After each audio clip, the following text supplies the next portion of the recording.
Hello, friends, and welcome back to Seshcast.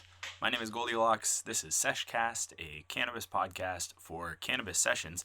And today we are going to embark on this wild and wonderful journey together where I record 3 of these podcast episodes in a row and then try and function for the rest of a Sunday afternoon. It's going to be interesting. That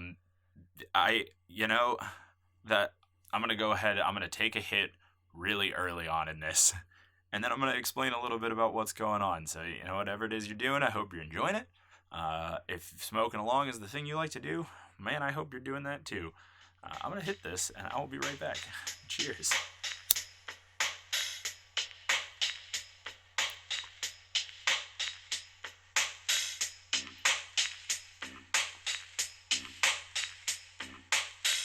Well, she smokes, so I guess that's good.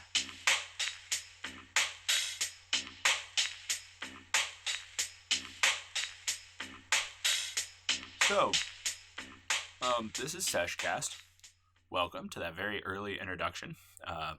This is a podcast where I smoke weed, and if you're into that, great. If you're not, you might want to turn back now, because for those of you who have listened before, my microphone has been acting up and busted for a couple weeks, and I've been trying to get it repaired.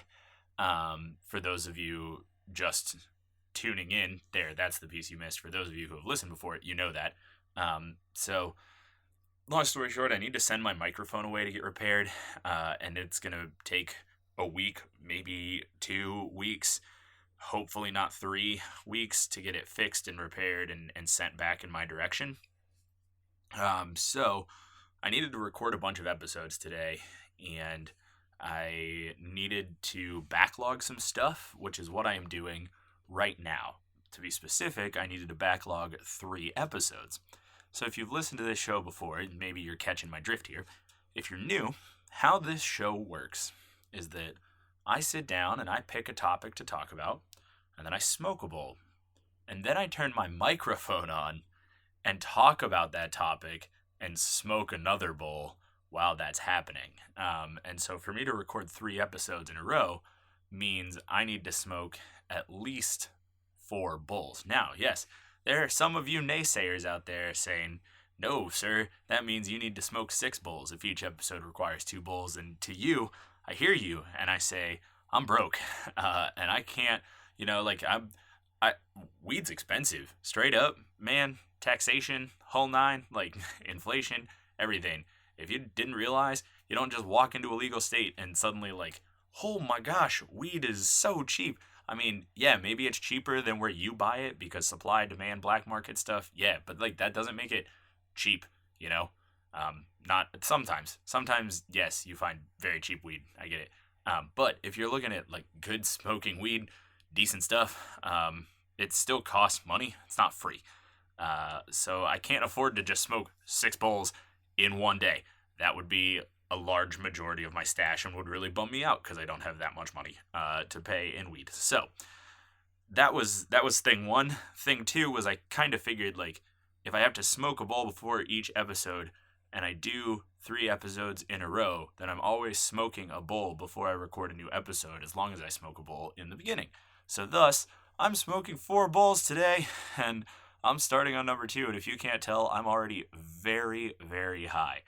I'm releasing these. Holy smokes, it's only been 4 minutes. Oh my god, this is a mistake. Oh, this is such a mistake. I'm not gonna regret this. I'm just gonna be so high. Holy smokes, I hope I have time to take a nap. So I'm starting on bowl number 2, which isn't actually a bowl. What I'm smoking on today, because that's an important piece of information that I like to talk about, is this Hemper Co. glass blunt. Now, Hemper, you're about to get a lot of free promotion from me. So sponsor me, please, Green Sky Daddy. Give me all of your monies and sponsor my podcast. That would be sweet. I gotta say, I'm not sponsored by Hemper. I do really like their products. I have been a subscriber of the Hemper Glessentials box for a little while, and it's like, okay, I get that I said I just don't have a lot of money to spend on weed. It's true. I have plenty of money to spend on enough weed for me to smoke at a pace that I like to smoke it and be comfortable. What I meant was I don't have enough money to just luxuriously smoke 6 bowls in an afternoon myself. There's a difference there. So, yes, I have budgeted my life that I can spend some chunk of money a month on getting new weed things because I like to collect weed things. And that may be one of the episodes that I talk about today, but that is not what we're talking about today. Today, I'm using this Hemper glass blunt, which I got in the January, I think. Yes, the January box. I haven't used it on the show. I haven't talked about it on Instagram or anything. I'll post a picture of this like once, maybe for the first episode.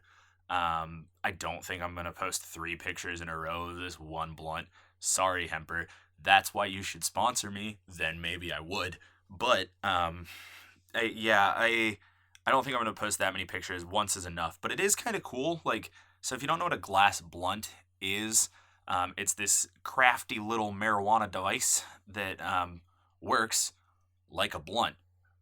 Who would have thought?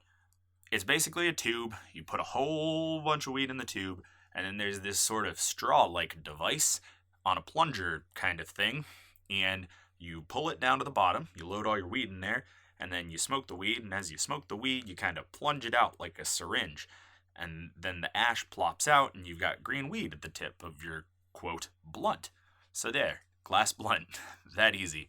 Not gonna lie, when I got it, didn't know what it was and was confused and had to look that up, but now that I see what it is and had it explained to me, gotcha, easy. It's convenient.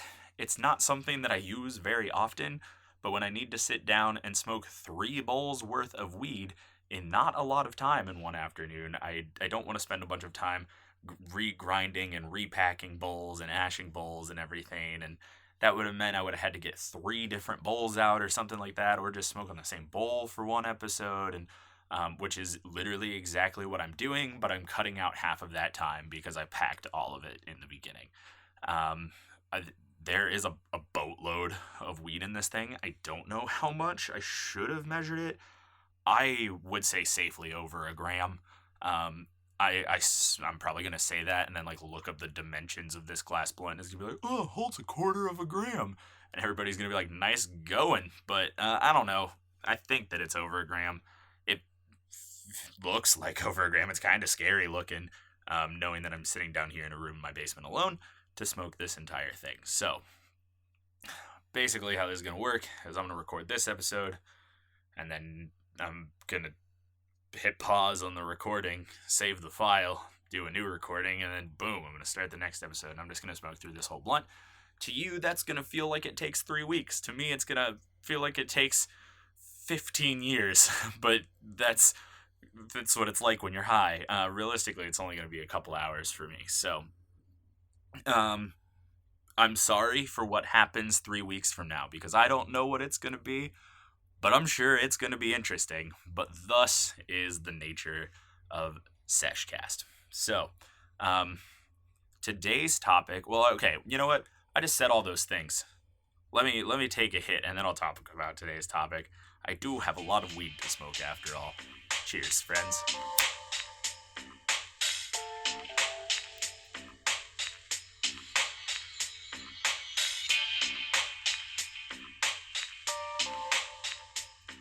It is kind of nice sitting down here doing this on my own, because I can just chief away on this thing.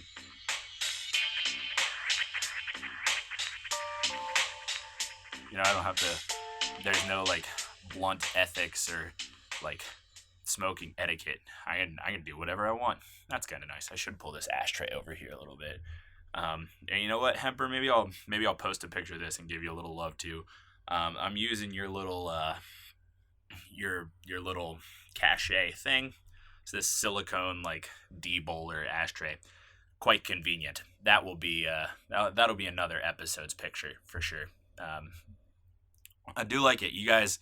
I'm not gonna lie. I like the ashtray more than I like the glass blunt. Good job. Do like. it's an ashtray with this little spike in the middle of it, but it's all silicone. So you can silicone. I don't know what the proper way to say that is. I've always said silicone. I don't know if that's weird. I'm sorry if it is. But you can like smash your bowl down on it and it won't hurt it because it's rubber, and it'll knock all the ash out into the ashtray below. And since it's this like really nice rubber, it won't catch on fire. Big plus. Sorry for all the free. If you don't like that I'm talking about a product, then welcome to the cannabis community, where a lot of us like advice on what we should spend our money on because we work hard for our money and like to buy nice things. So tell me what to buy, please. And if you're not into that, sorry. So today's topic, oh boy, social media. Why? Because I couldn't really come up with a topic. There's no good way to start being high for 4 hours and talking into a microphone the whole time. And so I wanted something that I could talk about like without even thinking about it. And that's definitely social media, for a lot of reasons. I spend an exorbitant amount of my time on social media. Like, honestly, kind of a gross and disappointing amount of my time on social media. But I have like, gosh, I have like 3 or 4 Facebook pages and, well, 2 or 3 Twitter accounts and 2 Instagram accounts, all that I monitor and oversee and stuff for different jobs and things and this and that and the other thing. Like, I spend a lot of time on social media, but it's something that I've done since literally the dawn of social media. And that's something interesting that I want to talk about, is like my generation, the millennials. And I think now, finally, that like Gen Zers, which is gross to say, but that would be the generation under me, who you old people don't realize you're angry at yet. Those kids are finally getting popular. They're old enough to be important, and I don't mean that like that you can't be important when you're a child, because you can be, but like, I mean, let's look at these kids from Parkland, for example, who are now verified on Twitter, and like they're on CNN talking to senators. It's a big deal. And these kids are Gen Z. They're 17 years old. They were born after 2000. A lot of these kids were born after 9/11 happened. So me and them are in a different generation. But I want to talk about my generation, the good old millennials.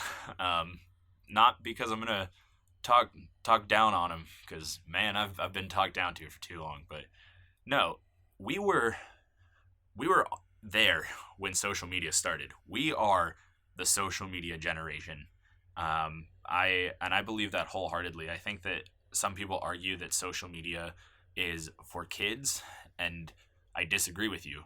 Social media is for my generation, because we were there and really on the front lines when social media started, and not social media what it started as in the like dawn of social media, and not social media what it has become now, but social media what it was intended to be, which was literally just like a connection to the people in your world, on what was in reality kind of a superficial level. So like, I'm talking about the open to the public version of Facebook, because if you didn't know, originally Facebook was like a college subscription service, is the easiest way that I can describe that. Do more research on your own time. But it started as that, but when it went public and like everyone could make a Facebook, that was, man, I was one of the first wave. I had a MySpace very early on, early adopter there. I don't remember when MySpace started, but like I made a MySpace in, I don't even remember. Boy, I don't know. AIM and MySpace were like the first big ones. I got an AIM account in 2006, and I was not in the first wave of AIM. I don't know. AIM, AOL Instant Messenger, AIM just shut down recently. RIP. We were there. Like, we were there and we were young. So we were able to grow up in the nuances. We've seen all the updates. We remember where it came from, back to the millennials thing. And so I think that millennials really kind of rule the roost in the understanding of social media as what social media was meant to be, not what it has become. Because social media is what it has become, and social media as what it was meant to be are like really very different. So social media, what it was meant to be was your connection to your friends when you weren't with your friends in person, but at a very basic level. Sharing quizzes and favorite songs and things like that. Nothing. There weren't a lot of opinions on social media, even in the beginning. Like until sort of the fandoms took over Tumblr, there wasn't a lot of like even really opinionated this click versus that click sort of things early on, because the people who you connected with on social media were people that you were connected with in person. So there wasn't a lot of disagreement back then. And I think one of the interesting things about social media now is that social media has gone from a platform about connectivity to a platform about broadcasting. Back in the day, there was one social media celebrity, and it was Tom from MySpace, because he was everybody's friend, and he was the only one. Like, he was the only one that everybody knew. But nobody really, he didn't post things or do anything. He was literally just that smiling guy in the white t-shirt, looking, I believe, kind of over the left shoulder, I think, if I remember the profile picture correctly. He was the only one that was like the one name everyone knew. And you had the early wave of like memes and stuff. The Flash animation the Flash animation revolution on Newgrounds and Albino Black Sheep and E-Bomb's World and that area. But I'm talking about the MySpace and the AIM and the early Facebook, 2008 2009 Facebook. And I know even that's like a little late for Facebook. I did get onto Facebook late. I was not a huge fan of Facebook early on. Diehard supporter of MySpace, but the what that was connecting with your friends, and now it has turned into this. Everyone deserves to see what you are putting on social media, and everyone has an opinion on what you are putting on social media, because there are people who proved that you could do it. There are people who became social media celebrities who exist really only on this digital platform. I mean, like, it's 2018, and I know that there are kids growing up saying, I want to be a YouTuber. Like, that's my goal in life. And that is not an unrealistic goal. I mean, it's unrealistic in the sense of a kid in high school, when I was in high school, saying, I want to grow up to be a movie star. Like, it's probably not going to happen, but it's possible. Like, that's a thing that you can make money doing. And that's what being a YouTuber is now. And even like being a podcaster. I mean, it went on that whole rant about Hemper sponsoring me, but I make no money doing this. I'm in it for the lulz. And there are people out there making millions of dollars podcasting. And it's crazy. And yes, they're few and far between, but that's a thing that exists. And there are Instagram models. That's a category. Like, you can post pictures on specifically Instagram and make lots of money. Kardashians, they exist because of social media.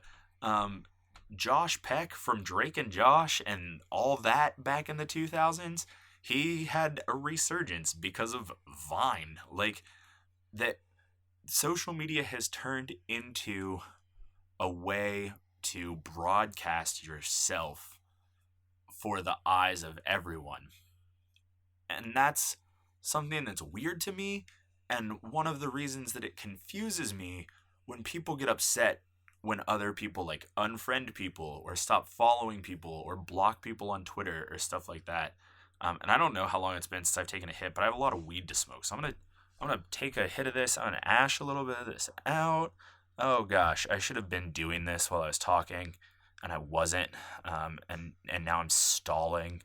Oh gosh, and like all of this weed just compacted like crazy. This is nuts. Oh man, maybe I should have packed this from the other direction. Oh gosh, why is this happening while the microphone is on? I don't know what to do here. It's like, yeah, it's just all compacted. It's so compacted. Well, all right, we'll figure it out. I'm gonna take a hit of this. Cheers.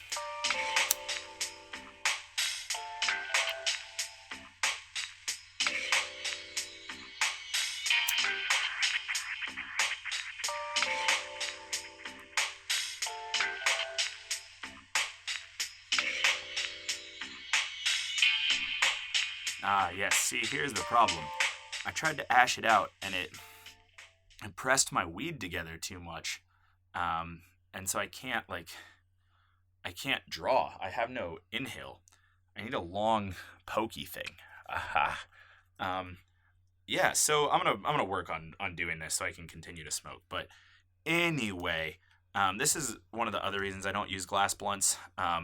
So here, after all of those nice things I said about Hemper, let me say something not nice.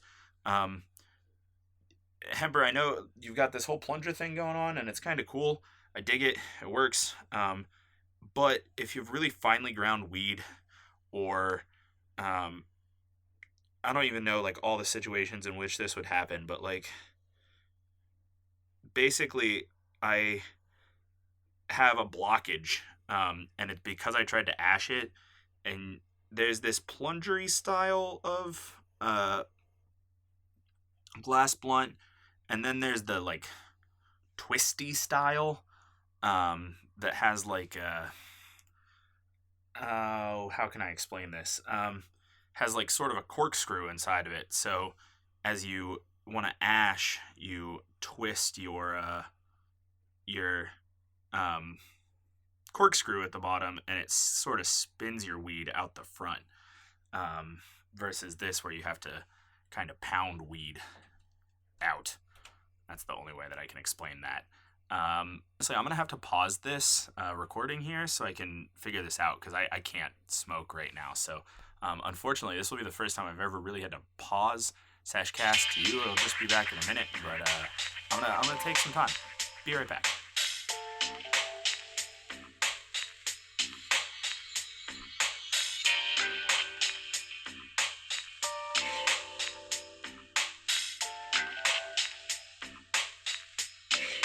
Hello, friends. Welcome back.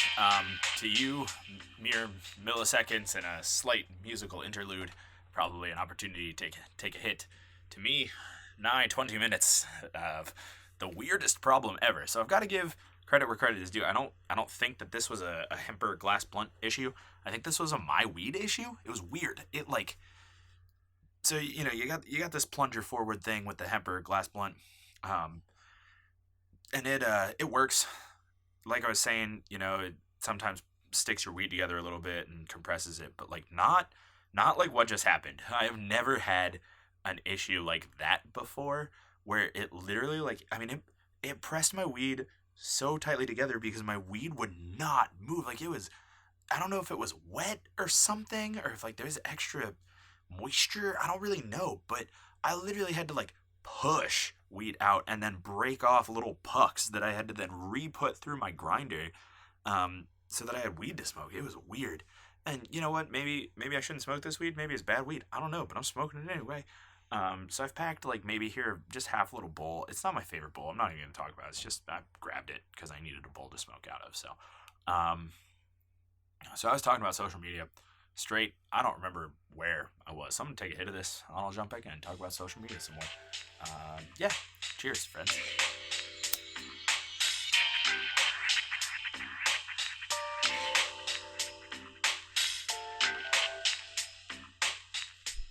Well, still smokes like weed. Smokes like weed. Still smokes like weed, so must be fine. Anyway, social media. I don't remember totally what I was talking about, but sort of the thing that kind of brought up this topic was I was on Twitter. I spend a lot of time on Twitter. It's my favorite social media, and it's become a really interesting place, man. Like Twitter early on, just a little 140 character quick blurb was all it was, and I think a lot of people wrote it off. And here it has become one of the most social platforms and like one of the most influential platforms. Like a lot of people are like, "Oh, Twitter's dead. Twitter's dead." And maybe in the marketing world, it has not become the top place for marketing. But then you look at people like Wendy's, like Moon Pie out there ruling the social media game. And a lot of these people are on Twitter doing crazy things for companies. And that's really impressive. But Twitter has just kind of grown in a really interesting way. And it's grown to branch off and sort of become this new thing that I wish we could stop calling social media, because it's not really social media anymore. It's interesting. I don't totally know how to describe how it happened. I'm sure that if I did a lot of research, I could go back through and figure it out. But long story short, Twitter morphed into this thing where it was no longer just about sharing with your close friends. And I know that people might say, sorry, I'm playing with that. Like, I pulled the tag off this microphone and I was playing with it like right into the microphone. So that may be some like ASMR undertones that may be gross to you, or the noise reduction filter might take it out. So merp, either way, I threw it away so I wouldn't do it anymore. But Twitter just kind of became this own monster, and like it made it less about friends and more about followers. And it was the first social media to really change that mindset on a large scale. Again, like there are all sorts of these little micro social media and intranet things that like I'm not even going to talk about. I could talk really intelligently about social media, but I'm not. I'm high. Just let me ramble for a little while. Twitter was the first social media to change the mentality from make friends, add friends, have friends, to create content for followers. And that's a really interesting distinction to be made between two things that I wish so desperately were no longer referred to as the same thing. Because Twitter, becoming as big as it has started this new revolution. And you can look at early YouTube. People were making money on YouTube before Twitter got big, but Twitter was the first thing to make digital content creation, like, it was the first thing to make it an accessible, achievable goal for people. It was a road to fame, and Twitter started that. And now it's warped all these other social medias into believing that whatever you post, whatever is put out there is like, that's for everybody. That's everybody has the right to see that. And I don't think that that's true. I really don't. Which is why when you unfriend somebody on Facebook, I don't understand why they get angry. Like, somebody wrote it. It was Mitchell Musso. Mitchell Musso, who's an old Disney star.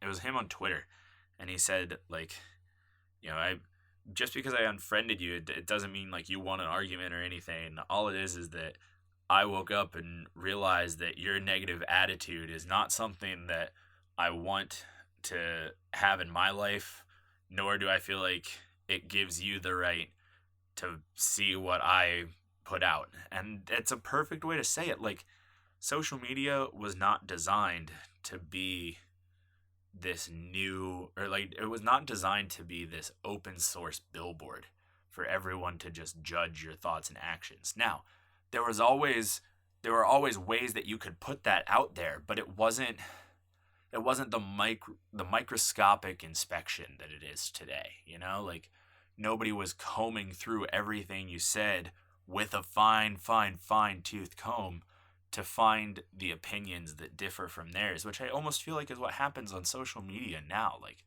oh, I'm looking at your picture and I see that you have a Diet Coke in your hand and I like Diet Pepsi, which, like, I don't know what kind of heathen likes Diet Pepsi. Get out of here.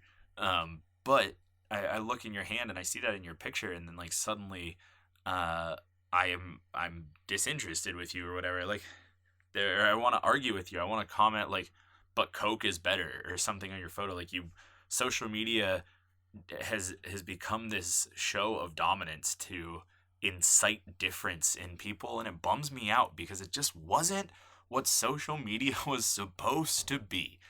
And I didn't make any social media. I'm not some tech creator person. I'm good at social media. I have a college degree that is kind of a glorified social media degree. I have a degree in public relations. If you didn't know, it's like half of public relations is talking about social media, but whatever. Like, I don't know. I didn't have anything early on to say, like, oh yeah, this is my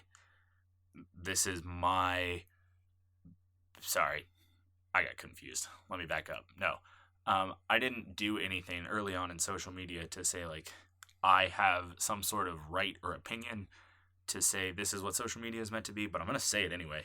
Because I was on the front lines, because I'm a millennial, because I was of that generation, social media was not supposed to be this giant show of feathers. Like, you weren't supposed to spread yourself as wide as you could see for everybody to just eye and gawk at. It was literally just a way to be connected with friends. And that has gone away, and it's created this weird disconnect of what people have the right to see on social media, and it bugs me. And it bugs me so much that I'm going to get high about it. So, cheers.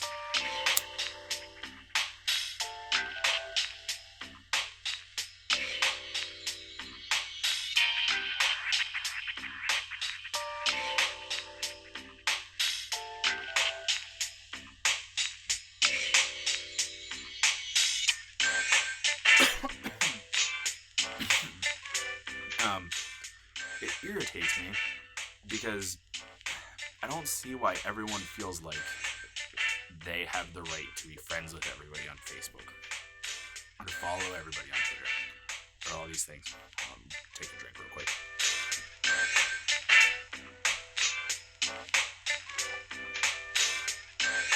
I don't know. I don't get this mentality where everything that anybody posts on social media is for everybody else to see if they don't want it to be for everybody else to see. But we as a society and as a culture have become so ingrained with finding every little piece of every person's social media that, like, it's everyone's new obsession.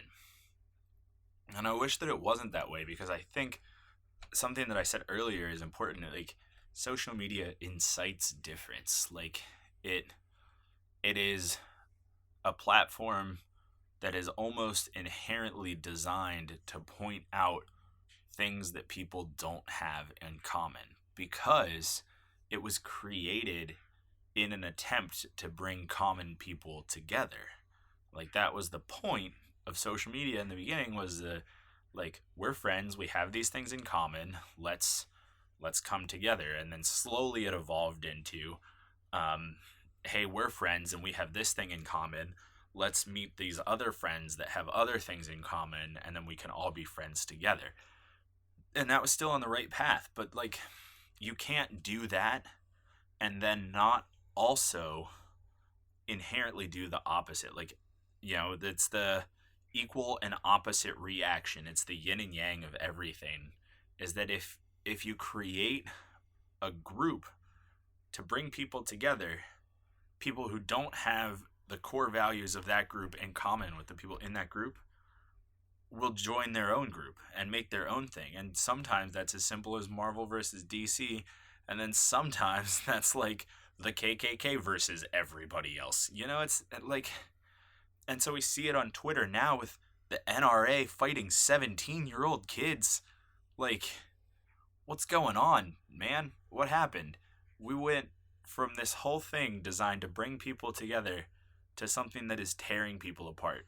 And let me clarify, I am not a social media angel. I'm just as mean on Twitter, if not meaner than everybody else, because that's what Twitter has become. And that's, I don't know. I don't know why. I'm not here saying I'm perfect, follow me. I'm here saying, look at this thing that we're doing, and why is it that we're doing it that way? Why is it so important that we only view each other as different when we have so many things in common? So many things that we could all come together about. And so many of those things, should not be things that create wars or create crazy differences or anything like that. Like, so many of those differences are as simple as, like, I don't know, I like Coke and you like Pepsi. Again, it's weird if you like Pepsi, but it's okay. I mean, if that's your thing, that's your thing. There's nothing wrong with that. It's just different than what I like. And sure, maybe that means that we are not as friendly, or like I don't want to be as tight with you, but like that shouldn't just mean that I hate you. But at the same time, on social media, there's not really a point for me to follow along with all of your Pepsi posts just to comment that I disagree with them. I don't need to go and seek out all of your posts about Pepsi just to tell you that Coke is better. I could just not pay attention to your Pepsi posts, and that should be okay. Like, why does everybody out there have to go changing the world about Coke and Pepsi? And now I make the distinction. Now I make the difference. And I'm going to take a hit of this, and then I'm going to get meta here for a minute. Meta's the wrong word. Let me hit this. Cheers.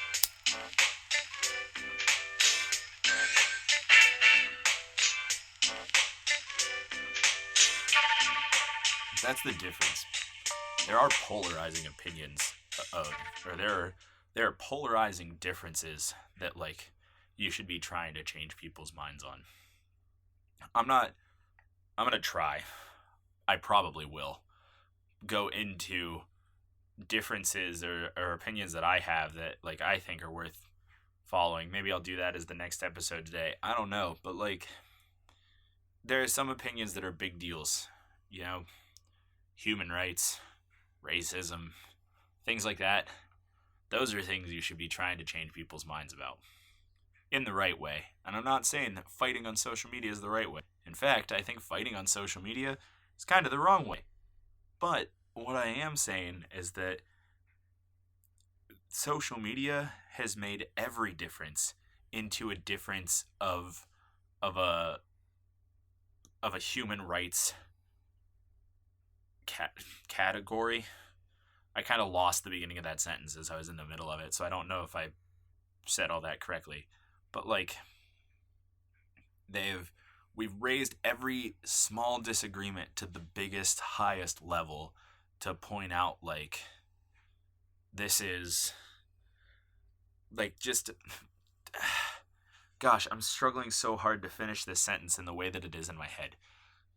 Every little difference has just become the biggest deal, man.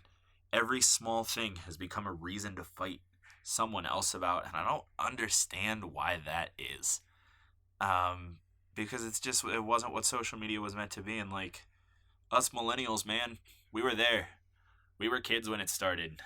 Like, yeah, there was cyberbullying. Yeah, sometimes you were mean to people, but like, in the early days, you just like stayed away from that kind of negativity. Like, you just blocked the people or didn't friend the people or stayed off that website. And today it's become this whole, like, you're just supposed to put your profile picture up and open up to the world and take it. And then if you don't take it, people say that you're limiting somebody's freedom of speech or you're not listening to dissenting opinions. And that's not what it's about. It's just that, like, your social media is your social media, and you shouldn't have to stand there and just take it from the rest of the world and continue to be made worse about your opinions and beliefs. Unless your opinions and beliefs are like, black people aren't as good as white people. That should change. and people should not like you for that opinion. At least that's kind of what I believe, because that's so wrong. I honestly think the next episode I'm going to talk about racism, because that's a thing that I just don't understand. So there's your little spoiler. If you listen to the end of this episode, now you know what next week's episode is going to be, because I'm gonna record it here in minutes. But first I'm gonna hit this bowl, and then I'm gonna come back, and then I'm gonna talk a little bit, and then I'm gonna hit this bowl again, and then I'll go away. So cheers.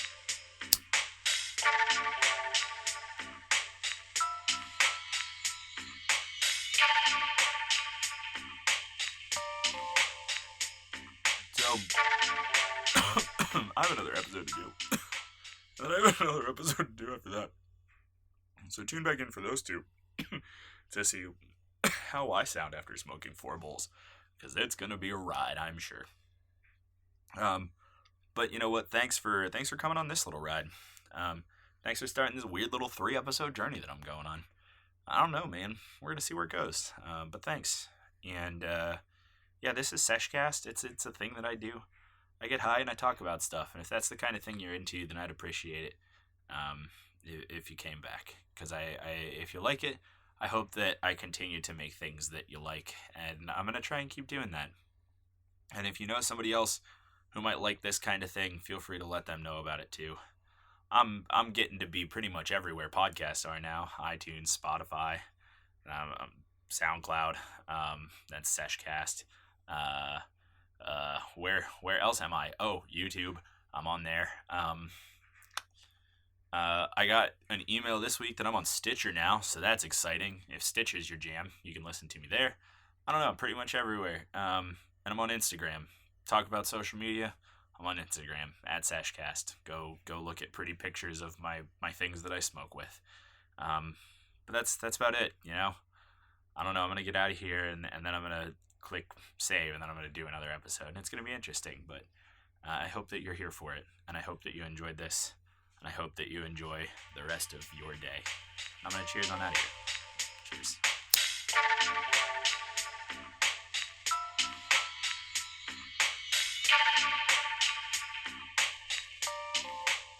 My name is Goldilocks. This has been Seshcast. Thank you so much for listening.